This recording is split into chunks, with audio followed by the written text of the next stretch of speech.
Hello there. So I've just shown you a very quick clip of how I like to mix up my metallic paints. I mixed up the pink one for you. Well, it comes out as pink, showing you what the colours were that I mixed in, particularly using a majority of my silver, which I love so much. And today I've decided to try doing a diagonal Dutch pour using metallic colours. I've got the rose metallic, I've got pewter, I think it is, which is the silver with black in it. I've got phthalo blue with the silver, but also a couple of grams of black. And I have got white, but it doesn't have any silver in it. It has just got iridescent. And of course I'll be using that to blow my paints with on the white side, some of that. And possibly I may put a little along the black side as well, but not for blowing. I'll just be using black for blowing. So I'll get started now. As you can see, I have already put down black and white diagonally. I got them as close together as I could, and it certainly is no Picasso painting, believe me. I got my black over that side too far and had some fun. But I've got them down on the board, that's the main thing. And so now I'm going to put down my colours that I want to blow through the painting for the Dutch pour.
I'm sorry my battery died while I was doing some of the work on this, but I have finished now. It's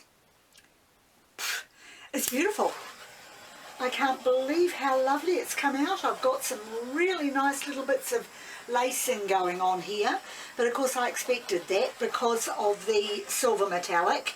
I also have some little bubble spots showing up, of course, because I didn't make these paints up until earlier this morning, and so they haven't really had a chance to sit for long.